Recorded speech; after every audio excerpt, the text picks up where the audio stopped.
Welcome to Telugu focus TV. నేను మీ Srinivas Reddy. Peddireddy Ramachandra Reddy versus Pawan Kalyan గారు.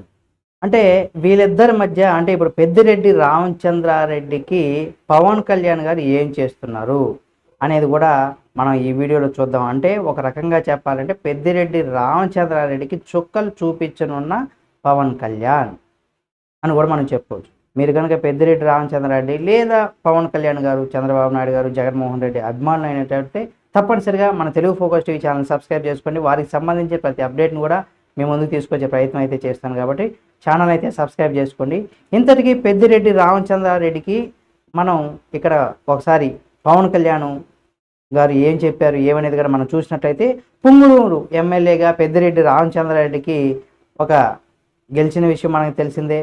అలాగే ఎర్రచందనం స్మగ్లింగు, ఇసుక మాఫియాతో సంబంధం ఉందనేసి కూడా తెలుగుదేశం పార్టీకి సంబంధించిన వారు కావచ్చు, లేదా జనసేన పార్టీకి సంబంధించినటువంటి నేతలందరూ కూడా చాలాసార్లు ఆరోపణ చేసిన సంగతి మనందరికీ తెలిసిందే.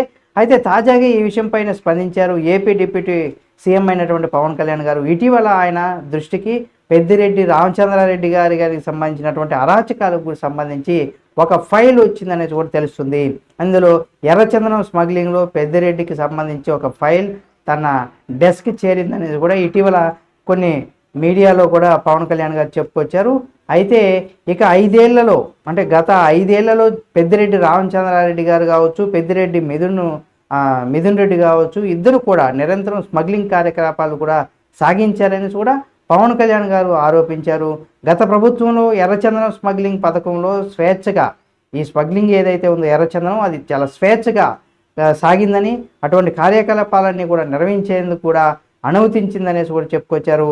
నేపాలీ పోలీసులు అక్కడ తమ రవాణాను కూడా అడ్డుకోవడంతో వారి తలరాత తారుమారైందనేసి కూడా చెప్పుకొచ్చారు. నేపాల్ మీదుగా ఎర్రచందనం స్మగ్లింగ్కు ప్రయత్నించినటువంటి ఈ స్మగ్లర్లకు సంబంధించి ఒక ఫైల్ తనకు అందిందనేసి కూడా చెప్పుకొచ్చారు. తదితర చర్యలకు సంబంధించి పరిశీలించాలని ఆ పవన్ కళ్యాణ్ గారు అయితే చెప్పుకొచ్చారు. అంటే గతంలో పిఠాపురంలో పవన్ కళ్యాణ్ గారు ఓడించే బాధ్యత పెద్దిరెడ్డి మిథున్ రెడ్డికి వైసీపీ నేతలు ఇచ్చారు. అలాగే కానీ ఈసారి ఆ డెస్టినీ వారిని కొంత వెక్కిరించిందని కూడా చెప్పుకోవచ్చు. ఎందుకంటే అక్కడ పవన్ కళ్యాణ్ గారు గెలిచారు కాబట్టి ఆయనకి ఇచ్చినటువంటి ప్రతి సీటు 100కు 100% సక్సెస్ రేట్ కొట్టారని కూడా చెప్పుకోవచ్చు. ఇప్పుడు స్వయంగా పవన్ కళ్యాణ్ ఆయన చెప్పినటువంటి దాని ప్రకారంగా మనం చూసినట్లయితే పెద్దిరెడ్డి స్మగ్లింగ్ ఏదైతే ఉందో ఎర్రచందనానికి సంబంధించి ఆ కార్యకలాపాలకు సంబంధించిన ఫైల్ ఇప్పుడు తన డెస్క్ పై ఉందని, అంటే పవన్ కళ్యాణ్ గారి చేతిలో మిథున్ రెడ్డి భవిష్యత్తు కూడా ఉందనేసి కూడా చెప్పుకోవచ్చు. అతడు ఓడిపోవాలనుకున్నారు, ఎందుకంటే పవన్ కళ్యాణ్ గారు ఓడిపోవాలనేసి కూడా మిథున్ రెడ్డి అక్కడ నియమించి ఇన్ఛార్జిగా పెట్టడం జరిగింది. అలాగే ఇప్పుడు అది ఎక్కడైతే పవన్ కళ్యాణ్ గారు ఓడించాలి పిఠాపురంలో అనుకుని మిథున్ రెడ్డి భావించారో, లేదా వైసీపీ నేతలు అయితే భావించారో వాళ్ళందరూ కూడా ఓడిపోవడం జరిగింది. ఇప్పుడు పవన్ కళ్యాణ్ గారు గెలవడం, డిప్యూటీ సీఎంగా కూడా బాధ్యతలు చేపట్టడం, ఇంకా శాఖలు ఉన్నప్పుడు కూడా డిప్యూటీ సీఎంగా ఉన్నారు కాబట్టి వీరు చేసినటువంటి వైసీపీ నేతలు చేసినటువంటి దోపిడీలు ఏవైతే ఉన్నాయో ప్రజలకు సంక్షేమం పేరుతో వాళ్ళని ఏ విధంగా దోచుకున్నారు, ప్రభుత్వ సంపదను ఏ విధంగా ఖాళీ చేశారు, ఎక్కడెక్కడ అన్యాయాలకు అక్రమాలకు పాల్పడ్డారనే దానికి సంబంధించి కూడా ఇప్పుడు పూర్తి సమాచారం అంతా కూడా టేబుల్ మీదకి వస్తుందనేసి కూడా పవన్ కళ్యాణ్ గారు గతంలో చెప్పుకొచ్చారు. అయితే ఇక్కడ ఏంటంటే ఎన్నికల ప్రచారంలో కూడా పవన్ కళ్యాణ్ గారు అదే పనికి చెప్పుకొచ్చారు. భూస్థాపితం చేస్తాను జగన్మోహన్ రెడ్డి నిన్ను అనేసి కూడా చెప్పుకొచ్చారు. అన్నట్టుగానే ఇక్కడ భూస్థాపితం చేశారని కూడా చెప్పుకోవచ్చు. అయితే ఇప్పుడు అతని మీద జాలి కోసం వేడుకోవచ్చేమో, కానీ మరి ఈ కేసులో డిప్యూటీ సీఎం ఎలా పరిష్కరిస్తారు అనేది కూడా చూడాల్సినటువంటి పరిస్థితి ఉంది.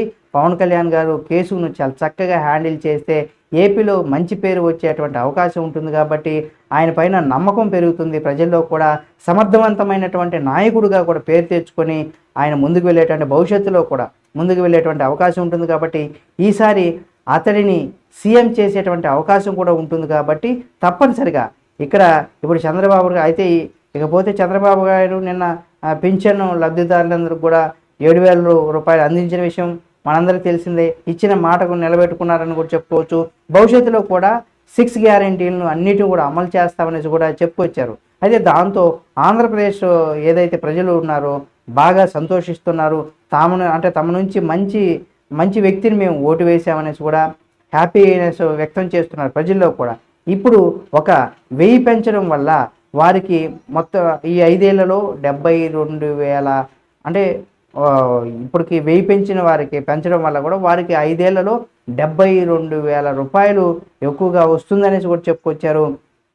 అయితే వీటిని అనవసరమైనటువంటి ఖర్చులకు ఉపయోగించుకోవచ్చు అనేసి కూడా, అంటే అనవసరమైన ఖర్చులు కాకుండా అవసరమైనటువంటి ఖర్చులు కూడా ఉపయోగించుకోవాలని కూడా మనం చెప్పుకోవచ్చు.